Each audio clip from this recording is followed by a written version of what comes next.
One of the Four Noble Truths of the Buddhist tradition is that a certain amount of struggle is inevitable. We all suffer at some point in our lives.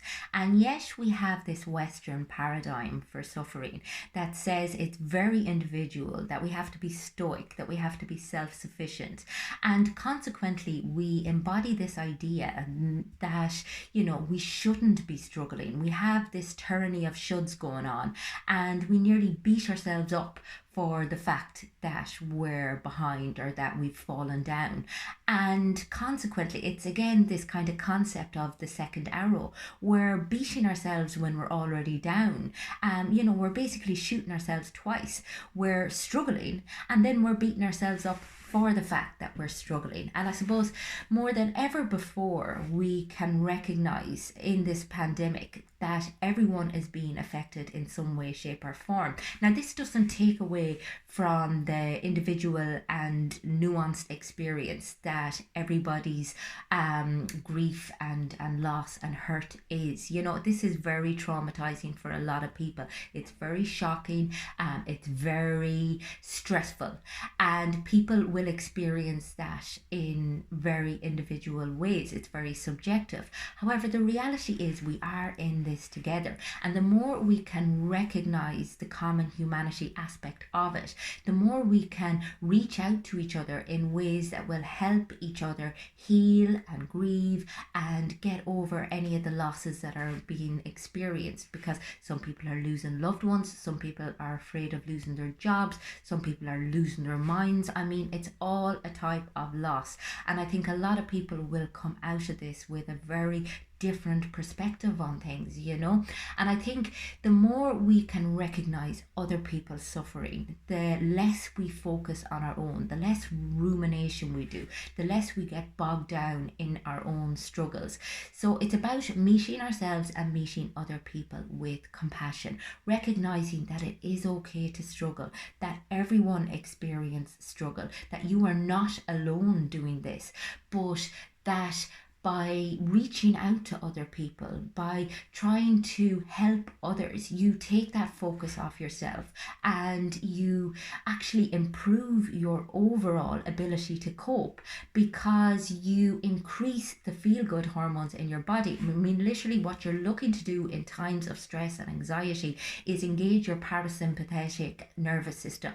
And in order to do that, we need to connect. It's kind of the rest and digest system as opposed to the fight or flight, and we need to feel safe, we need to feel connected. So even if we can reach out to people in any way whatsoever, it's more important than ever right now. We need to have oxytocin flowing through the bloodstream, and we can create this ourselves as well, as opposed to beating ourselves up, as opposed to fretting about a future that we don't even we know nothing about yet, and which is only causing us more and more distress when we think about it.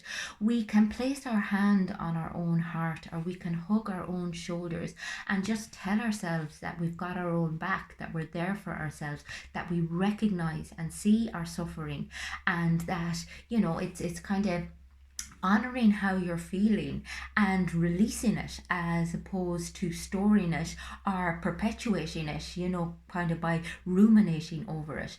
And by focusing then on other people, even if it's just kind of calling somebody that you might be worried about, or if it's doing something, ordering something online for somebody, just even kind words can make such a difference at the minute.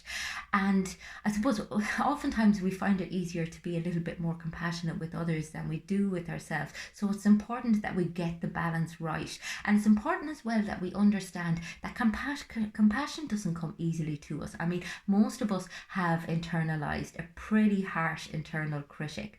And it's about being compassionate with your critic, recognizing that your critic is trying to keep you safe, and consequently you have all of these conflicting thoughts coming through your mind that basically tells you, oh, you shouldn't be doing this, you shouldn't be feeling this. But recognizing that it's just a way of keeping you safe. But that doesn't necessarily mean you have to listen to it. That doesn't necessarily mean that you have to put yourself down or allow yourself to be put down. And it's about treating yourself with the same compassion that you would a little child. It's recognizing that whatever you're feeling, and you need to own that. You need to be accountable for it. And then you need to discern what you need to do in that given moment. And I suppose there's a quintessential compassionate question: what do I need right now from me?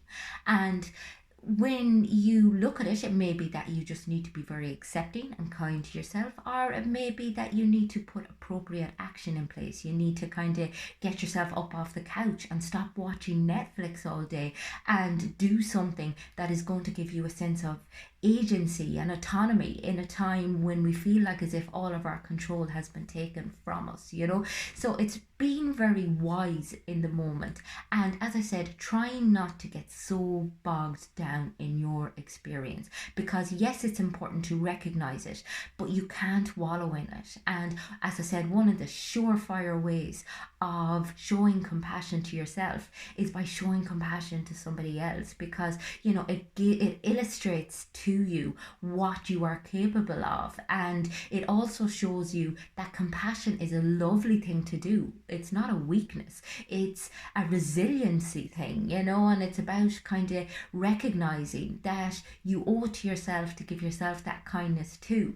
Now, as I said, it's a practice. It's not something that comes easily. It's something that we have to build up to. It's like meditation or mindfulness. And it's not something that we just do on a whim for 5 minutes a day. It's something that we have to try and embody as part and parcel of the way that we live our lives. However, the alternative is that we just become completely self-focused, that we don't think about others, that we assume our experience is worse than everybody else's, and we get completely bogged down in that. And as I said, that brings us closer to really struggling to get over this particular episode in our lives, because again, the stress and the shock of what's currently going on globally is potentially quite traumatizing, particularly for people who have past traumatic experiences. So we need to be really careful about how we deal with ourselves and our internal experience and the way in which things are coming up for us throughout this period, because the way we deal with our here and now is going to predict how we feel about this in the future. I hope everyone is staying well. If anyone has any questions or they'd like to get in touch with me, I'm on the website, it's fundamentals.ie, and I'm on all of the usual social media platforms.